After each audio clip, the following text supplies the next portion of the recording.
l'autel, la sanctification, la passion. Nous avons vu le feu qui éclaire hier soir, et maintenant nous voyons ce matin le feu qui... Le troisième feu qui se trouve dans le temple ou le tabernacle, le feu qui parfume. Le feu qui parfume. On a vu donc la langue, on a vu les yeux, on n'a pas eu l'occasion de voir les oreilles de manière particulière, mais nous allons voir ce matin le nez. Un sens sous-estimé. Et donc nous parlons de cela puisque dans le lieu saint, avant le lieu très saint, se trouve l'autel des parfums. L'autel des parfums. Oui, c'est un sens sous-estimé.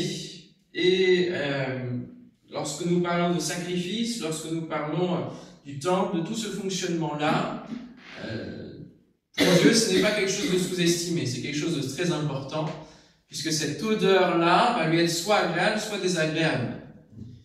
Et cela va avoir des conséquences en fonction de la sensation que Dieu va avoir. Mon premier texte sera dans Genèse chapitre 8 avec Noé, avant même que les choses soient instituées sous Moïse, puis sous David ensuite. Genèse 8, verset 20. Noé bâtit un autel à l'Éternel. Il prit de toutes les bêtes pures et de tous les oiseaux purs, et il offrit des holocaustes sur l'autel. Donc on voit bien ici qu'il ne s'agit pas seulement d'un temps bien défini, de la loi, comme on a l'habitude de le citer, de le dire, mais que les sacrifices, les holocaustes étaient déjà pratiqués depuis presque le début. Même avec Adam et Ève, il y a eu le sacrifice d'un animal pour couvrir leur nudité. Donc, depuis le début, il y a des sacrifices qui sont faits, des offrandes qui sont faites. Et donc, de ce que Noé bâtit ici, l'Éternel sentit une odeur agréable. Et l'Éternel dit en son cœur, je ne maudirai plus la terre à cause de l'homme, parce que les pensées du cœur de l'homme sont mauvaises dès sa jeunesse, et je ne frapperai plus tout ce qui est vivant comme je l'ai fait. Tant que la terre subsistera, les semailles et la moisson, le froid et la chaleur, l'été et l'hiver, le jour et la nuit ne cesseront point. Amen. Ce dernier verset me fait toujours penser à Henri Troyat, qui a fait une série de livres sur toutes ces expressions. Il a découpé « Tant que la terre subsistera, les semailles et la moisson ». Vous pourrez les lire de cet écrivain de l'Académie française. Mais revenons à notre sujet ici. Il y a des odeurs de différentes natures. Il y en a qui sont agréables, n'est-ce pas? Tout à l'heure, on rentrait dans le bas du refuge, quelqu'un dit ça sent bon le frais. Oui. Ça sent bon, voilà, quelque chose qui remplit les poumons et ça fait du bien. L'air des montagnes est intéressant, il fait du bien. Il y a différentes odeurs, le parfum d'une rose, magnifique, n'est-ce pas? Et puis il y a d'autres odeurs qui vont plus vous répugner. Celles qui vous font vomir, qui sont insupportables, qui vous indiquent qu'il faut changer une couche, par exemple. Ou alors vous rappellent peut-être des souvenirs d'enfance, certaines. Des fois, quand je vais ailleurs, je sens des odeurs du refuge, et ça me ramène à toutes mes années où j'ai grandi. Et ça lié à un lieu, à une expérience, à un moment. Donc, il ne faut pas négliger les odeurs. Il y en a qui vous amènent dans l'apaisement. D'autres qui vous donnent faim. Quand on descend pour la Réunion et que déjà la cuisine s'affaire, il y a des parfums là qui arrivent. Et on se dit, est-ce que je vais à la Réunion ou est-ce que j'attends le repas? Celle du barbecue. Les odeurs jouent sur nous sans que nous nous en rendions vraiment compte. De la même manière, spirituellement, il y a des odeurs qui sont émises. Et l'apôtre Paul parlera de l'odeur de mort ou de l'odeur de vie. Dans 2 Corinthiens, chapitre 2, versets 15 et 16. Oui, nous sommes pour Dieu comme le parfum du Christ parmi ceux qui sont sur la voie du salut et parmi ceux qui sont sur la voie de la perdition. Pour les uns, c'est une odeur de mort qui les mène à la mort. Pour les autres, c'est une odeur de vie qui les conduit à la vie. Ce qu'il nous faut rappeler également, c'est que la perception des odeurs n'est pas la même selon les nez. Et quand vous discutez avec un parfumeur, que l'on appelle d'ailleurs un nez, il a une sensation, une sensibilité très développée. Il peut vous décrire les odeurs, les parfums, à quoi ça ressemble, à quoi on peut l'assimiler. Et nous n'avons pas tous les mêmes perceptions. Ainsi, notre témoignage n'est pas perçu de la même manière selon les uns et les autres. Et nous pouvons avoir autant de refus que d'acceptation d'entendre notre témoignage. Notre odeur en tant que chrétien peut gêner, peut indisposer ceux qui sont autour de nous, comme elle peut attirer.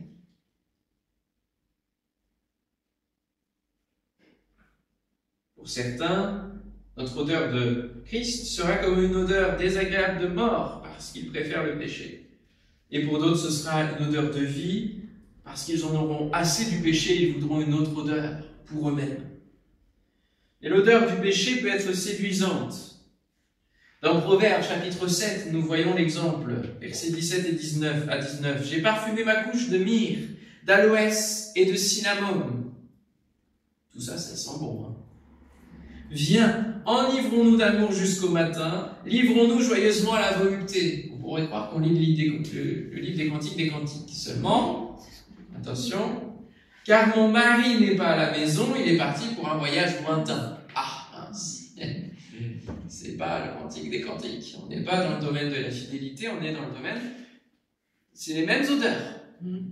Les mêmes odeurs agréables. Mais il y en a une qui amène au péché, une qui amène à l'infidélité, et l'autre qui amène à l'amour entre deux êtres. Ce sont les mêmes odeurs. Et là encore, on a besoin de discernement. C'est là qu'on se rend compte. Donc ne sous-estimons pas le pouvoir du parfum, parce qu'il fait partie de la tentation même originelle. Ève ne l'a pas souligné, mais je suppose que le fait qu'il soit agréable à la vue, etc., il doit y avoir aussi un parfum qui pouvait se dégager, qui pouvait être intéressant. Le parfum fait partie de l'ensemble de nos sens qui sont mis en action. Et il est difficile parfois de résister au parfum de la tentation. Le parfum peut nous sauver la vie. C'est là que nous nous rendons compte qu'il ne faut pas négliger. Quand on sent la fumée dans un endroit fermé, c'est qu'il y a un problème. Il y a un problème. Il y en a qui sont inodores. Et là, c'est encore plus dangereux. Et lorsqu'on sent l'odeur du cramer dans la maison, l'odeur du gaz, ne sous-estimons pas donc l'information qui nous est donnée. Il faut réagir et cela peut nous sauver la vie. Et de la même manière, nous avons une hygiène de vie spirituelle à tenir. Et cela se sent si on n'a pas forcément lu la parole de Dieu, si on n'a pas pris le temps d'être avec Dieu, ça se sent. On peut donner l'apparence, mais on peut sentir le mal-être chez quelqu'un, chez un frère, une sœur, qui n'a pas pris le temps forcément d'être au contact de la parole, parce que d'autres odeurs vont se dégager. Mon deuxième point s'appelle des narines de feu, parce que oui, on est quand même dans le domaine du feu, il faut qu'on y revienne, et il y a quelque chose de très très intéressant à découvrir ici.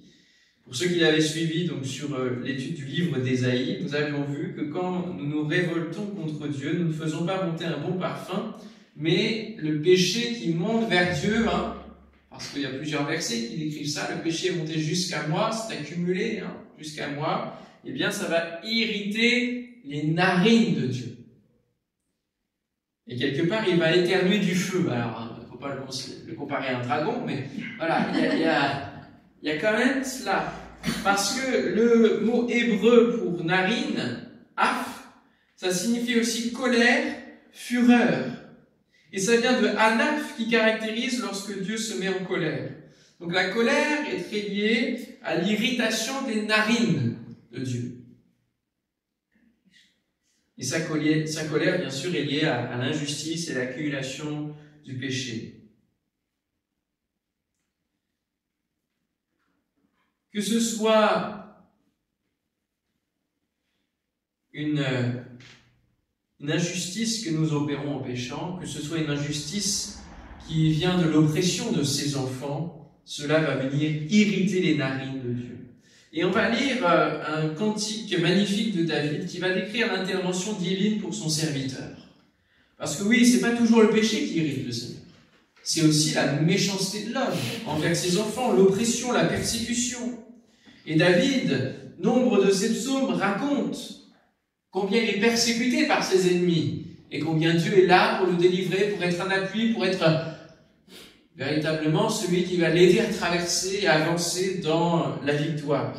Et dans 2 Samuel chapitre 22, il y a un cantique où il va mentionner à 2 reprises les narines de l'Éternel. Alors cette description, je pense que chacun de nous pouvons y mettre un imaginaire derrière en termes de visualisation. Et c'est très intéressant. Au verset 7, donc lorsqu'il a été délivré de la main de tous ses ennemis et de la main de Saül, on va lire à partir du verset 7 jusqu'à 18, ce qui est déjà un petit morceau. Dans ma détresse, j'ai invoqué l'Éternel, j'ai invoqué mon Dieu. De son palais, il a entendu ma voix et mon cri est parvenu à ses oreilles. La terre fut ébranlée et trembla, les fondements des cieux frémirent et ils furent ébranlés parce qu'il était irrité. Il s'est levé de la fumée dans ses narines et un feu dévorant sortait de sa bouche. Il en jaillissait des charbons embrasés. Il abaissa les cieux et il descendit. Il y avait une épaisse nuée sous ses pieds. Il était monté sur un chérubin et il volait. Il paraissait sur les ailes du vent. Il faisait des ténèbres une tente autour de lui. Il était enveloppé d'amas d'eau et de sombres nuages. De la splendeur qui le précédait s'élançaient des charbons de feu. L'Éternel donna des cieux, le Très-Haut fit retentir sa voix. Il lança des flèches et dispersa mes ennemis. La foudre et il les mit en déroute. Le lit de la mer apparut. Les fondements du monde furent découverts par la menace de l'Éternel, par le bruit du souffle de ses narines. Il étendit sa main d'en haut, c'est un chant. Il me saisit, il me retira des grandes eaux, il me délivra de mon adversaire puissant, de mes ennemis qui étaient plus forts que moi. Amen. Si cœur vous en dit, vous pourrez le lire en entier, le reprendre dans le contexte. Mais quel magnifique témoignage. Quelle description, n'est-ce pas?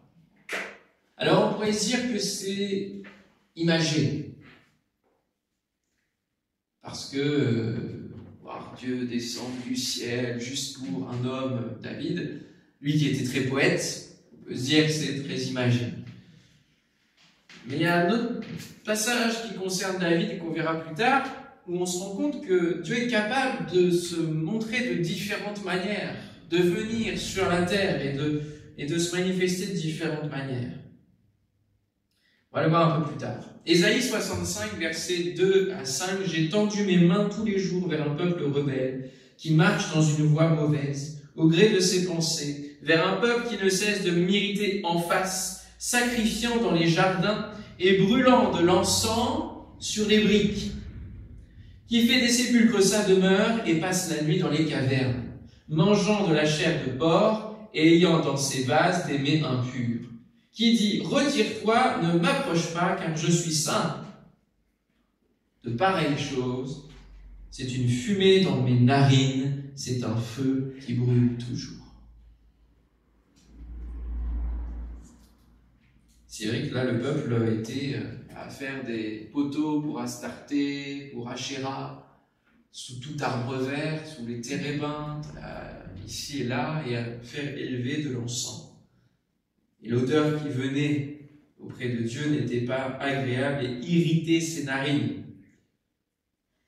Quand on a les narines irritées, c'est pas marrant, n'est-ce pas? Ça peut faire mal, à force de se moucher, à force d'être irrité par une odeur, ça peut même donner mal à la tête.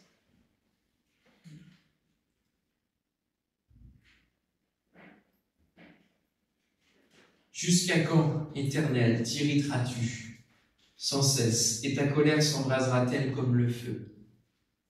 Voilà la question d'un psaume. Jusqu'à quand, Éternel, t'irriteras-tu sans cesse, et ta colère s'embrasera-t-elle comme le feu?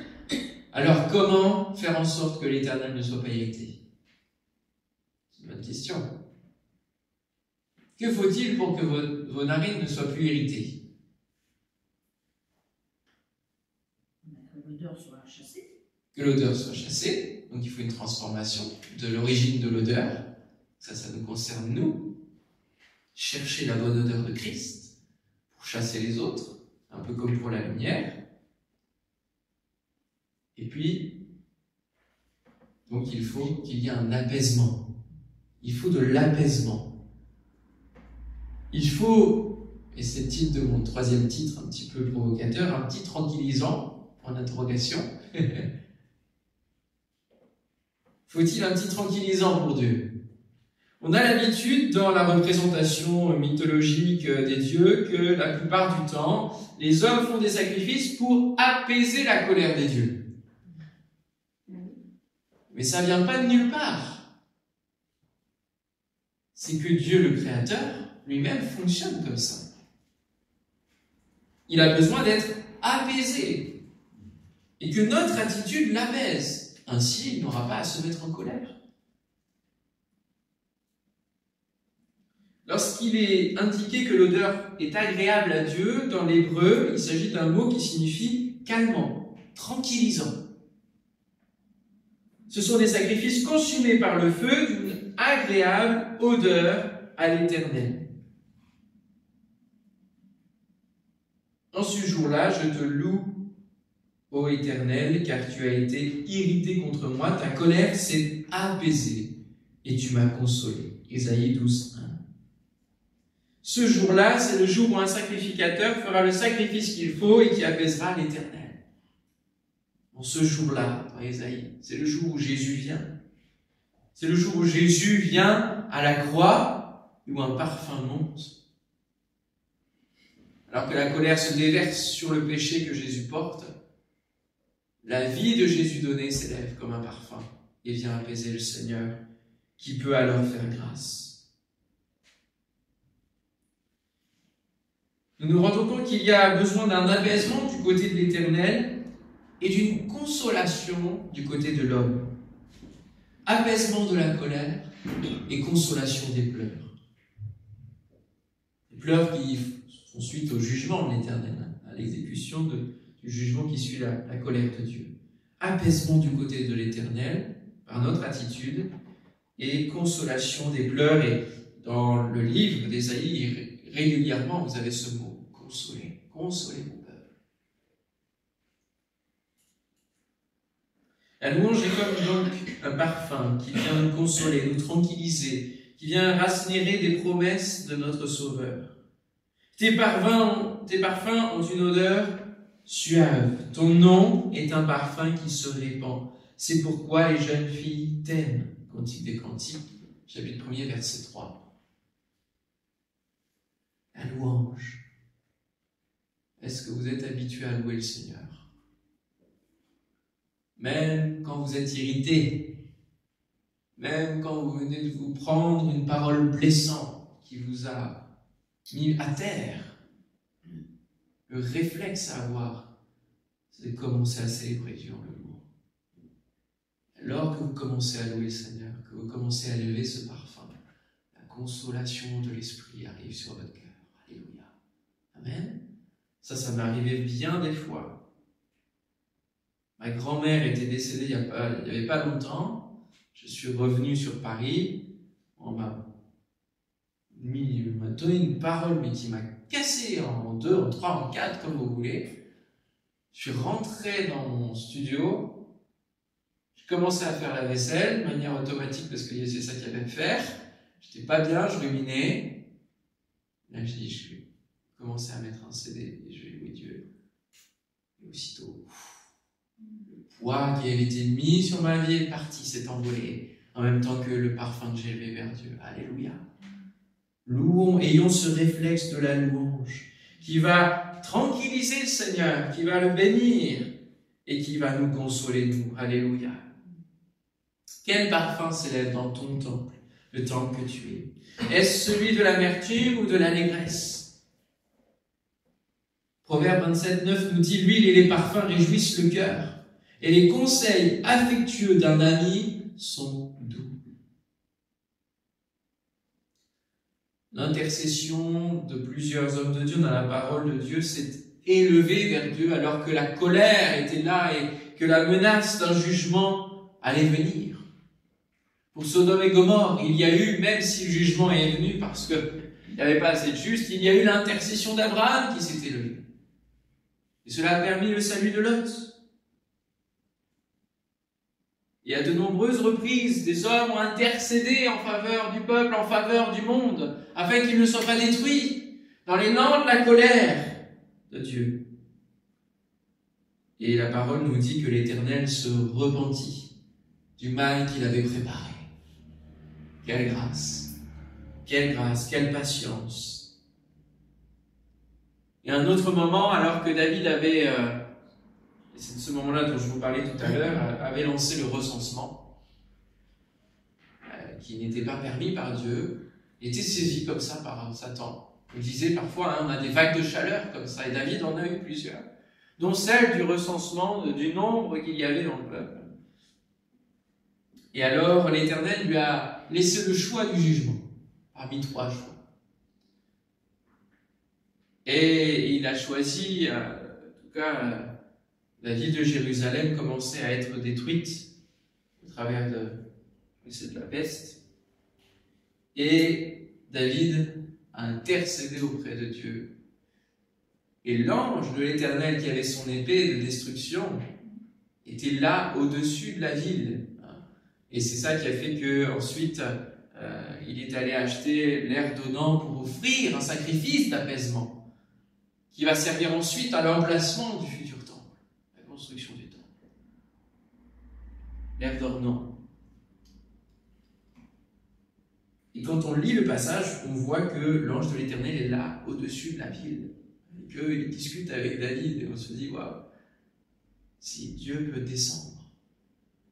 Dieu peut descendre à cause de la colère, mais Dieu peut descendre aussi pour faire grâce au travers de Jésus. Amen. Tout cela dépend de ce qu'on lui envoie comme odeur. Mais en tout cas, il considère les prières qui montent vers lui. Votre vie de prière n'est pas vaine. Même si vous pouvez le visualiser, le penser, vous dire ça ne sert à rien et abandonner. Et l'ennemi va faire en sorte que vous abandonniez ce terrain-là pour qu'aucune prière ne s'élève vers Dieu. Et Jésus dira, mais vous ne demandez pas. Vous n'élevez pas de prière. Il faut élever les prières. Il faut faire monter des parfums vers le Seigneur. Que ce soit de la louange de reconnaissance, mais aussi nos requêtes. De l'intercession pour les autres, pour notre monde. Mais aussi des actions de grâce. Des prières prises en compte. Elles sont prises en compte. Et j'aimerais lire, pour preuve, Apocalypse chapitre 8, versets 3 à 5. Un autre ange vint et il se tint sur l'autel avec un encensoir d'or. On lui donna beaucoup de parfums afin qu'on les offre avec les prières de tous les saints sur l'autel d'or qui est devant le trône. La fumée des parfums monta avec les prières des saints de la main de l'ange devant Dieu. Et l'ange prit l'encensoir, le remplit du feu de l'autel et le jeta sur la terre. Il y eut des voix, des tonnerres, des éclairs et un tremblement de terre. Vos prières ne sont pas anodines. L'Éternel les recueille dans des coupes d'or, nous est-il dit à un autre endroit de l'Apocalypse. Quand tu aspires à ce que son Fils revienne, lorsque tu aimerais plus de justice dans ce monde, quand tu pries pour la paix de Jérusalem, toutes ces choses sont entendues.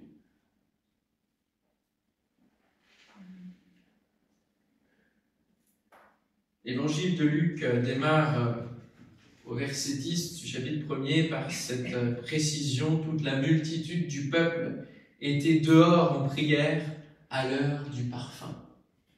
C'est à cette heure que Zacharie a été interpellé par l'ange dans le temple, puisqu'il était au service des parfums. toute la multitude était en prière. Peut-être une prière solennelle, peut-être une prière collective. Et parfois, on n'a pas forcément envie de venir aux jeunes prières organisées par l'Église. On n'a pas forcément envie.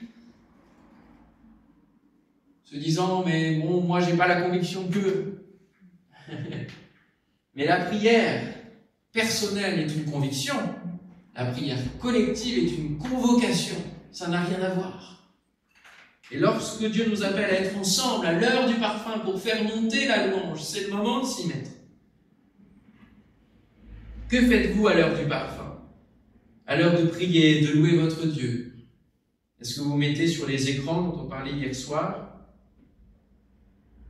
Vous mettez à faire tout un tas d'autres choses parce que l'ennemi vient vous mettre la pensée qu'il y a cela à faire, il y a ceci à faire, il y a ça à penser, il faut penser ça.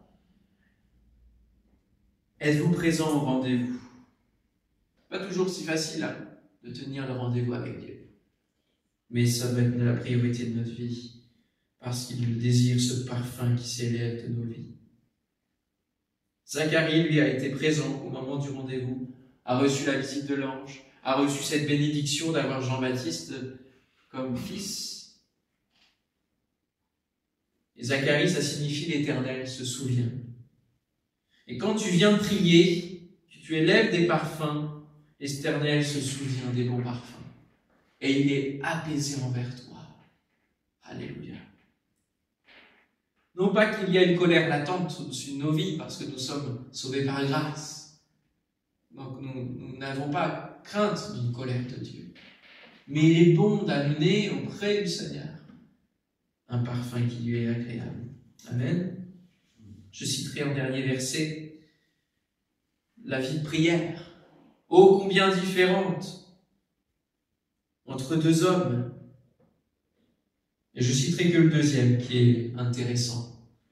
Dans Luc chapitre 18, verset 13-14, le publicain se tenant à distance n'osait même pas lever les yeux au ciel, mais il se frappait la poitrine en disant « Ô Dieu, sois apaisé envers moi qui suis un pécheur. » Je vous le dis, celui-ci descendit dans sa maison justifié plutôt que l'autre, car quiconque s'élève sera abaissé, et celui qui s'abaisse sera élevé. Alléluia.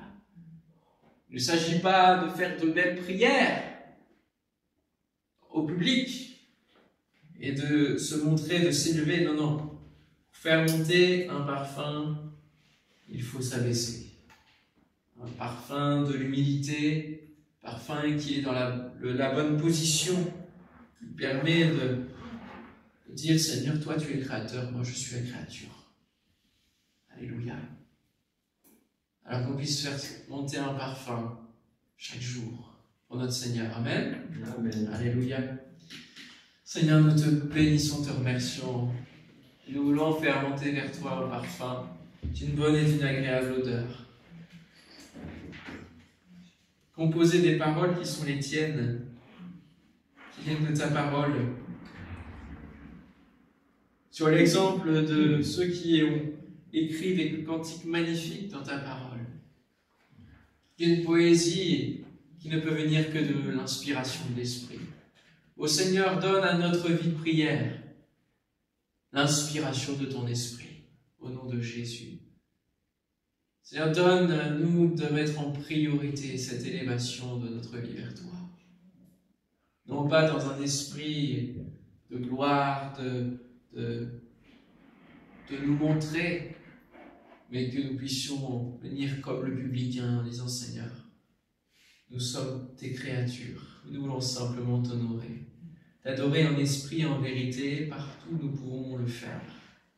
À l'heure du parfum et aux autres heures que tu veux nous accorder, Seigneur, dans notre vie, que nous pouvons dégager dans notre emploi du temps. Que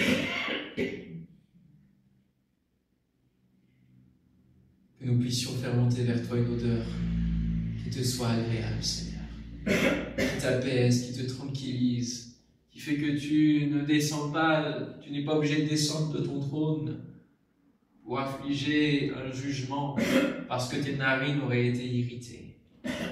Seigneur, sois apaisé envers ce monde qui part à la dérive Et même si c'est écrit, Seigneur, nous voulons intercéder pour que le plus grand nombre puisse se tourner vers toi. Au nom de Jésus, nous te prions pour que ton peuple d'Israël se tourne vers toi. Pour que la paix, Seigneur mon Dieu, ta paix, celle que le monde ne peut pas donner, Seigneur, puisse venir dans les cœurs. Te prions pour que ton règne vienne, que ta volonté soit faite, que ton nom, qui répand un bon parfum, Seigneur, en nous puisse aussi répandre un bon parfum et être sanctifié. Au nom de Jésus. Merci Seigneur. Amen. Amen. Amen. Alléluia. J'ai un chant qui me vient, je ne sais pas quelle heure il est. Un quart. Allez, on entend un chant, ça vous va? Oui.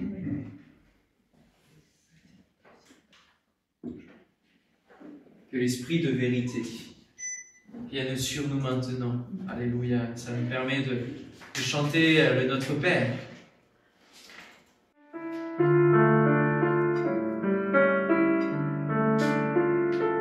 On peut se lever pour terminer? Que l'esprit de vérité vienne sur nous maintenant, pour que nous puissions te ressembler et savoir briller. Notre Père qui es aux cieux, que ton nom soit sanctifié, que ton règne vienne. Amen.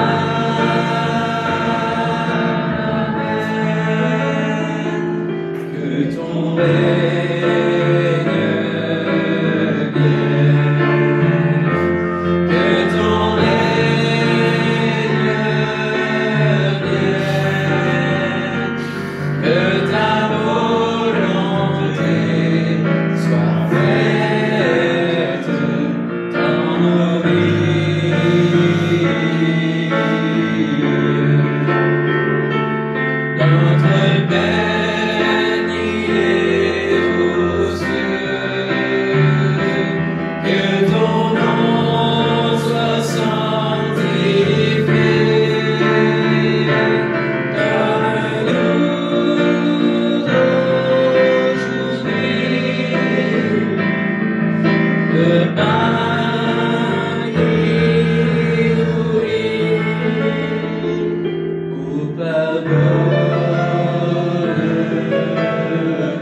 Amen.